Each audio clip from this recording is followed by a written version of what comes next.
Take a close look at these rugs. You have wet rugs, get them dry, get them processed, get them professionally cleaned quickly to avoid this kind of mess. Rugs from a customer. There's about a dozen rugs here, maybe more. They've been wet for 9 days, wrapped in plastic bags, and a woman decided instead of to have them come into the shop to process them while they were wet, she was going to wait until the insurance company saw them. As you can see, massive amounts of color bleeding right there, dye bleeding right there. May or may not be correctable. Mold. All these rugs would have to be processed for current mold contamination. It can get very expensive to clean these. You can see more of the red dyes. It's not unusual for red dye to bleed. You can see in this flap right here on the backside, all that mold. Not to mention that some of them are actually dirty as well. Some of these I think were stored in a closet. You can see the holes, which are probably pre-existing right there. This, some kind of a dry rot probably, pre-existing damage. These are just over here, these are just vinyl mats.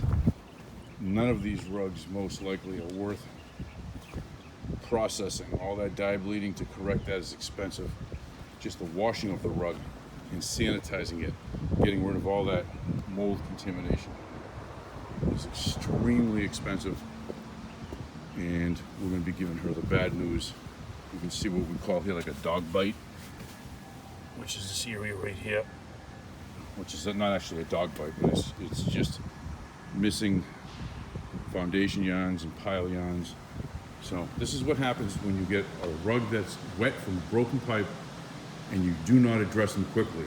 There's a good chance most, if not all of these could have been saved if it was addressed quickly, but unfortunately it wasn't. These rugs here are 3 of the rugs that the customer decided to actually try to clean and preserve.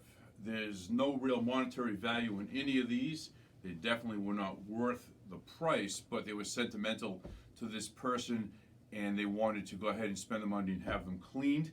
There were pre-existing conditions besides the visible mold and contamination that you saw in the clip that preceded this one.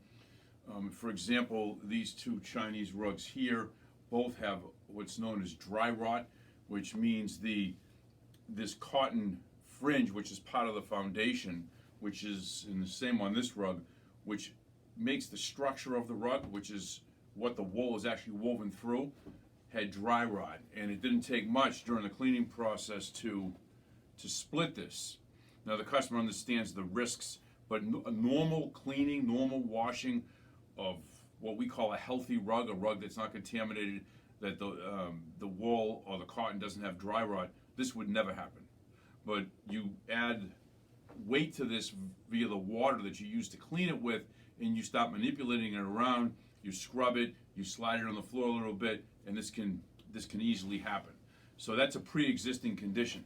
But all the contamination is gone, the mold is gone, they smell fresh and clean, and we're going to be delivering these back to the customer.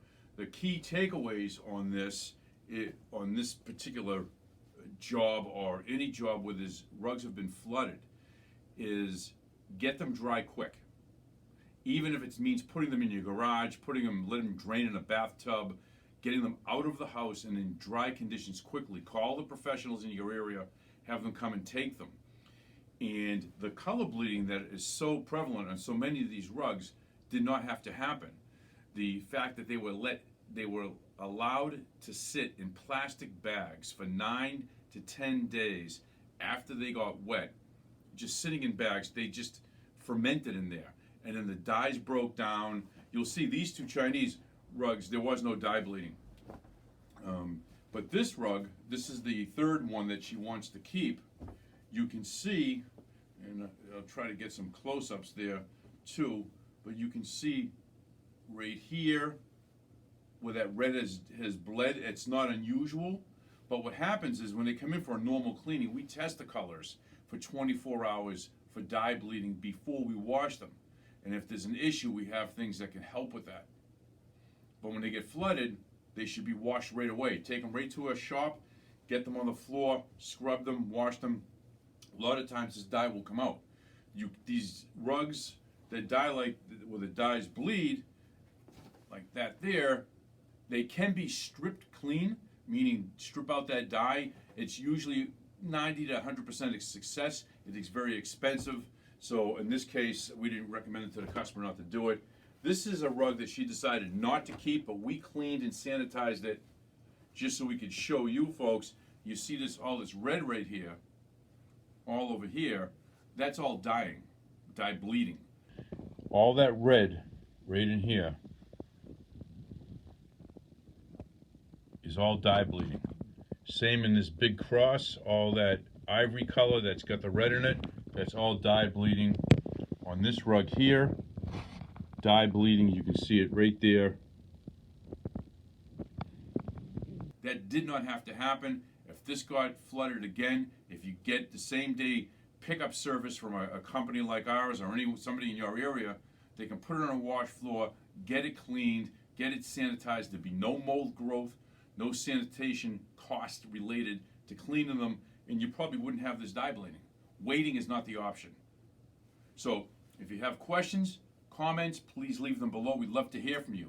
If you think you found value in this video, please give us a thumbs up. If you want to see more like this, hit that little subscribe button and the bell next to it. You'll be notified during the next upload. And again, thank you for watching. We appreciate comments, questions. We'd love to hear from you.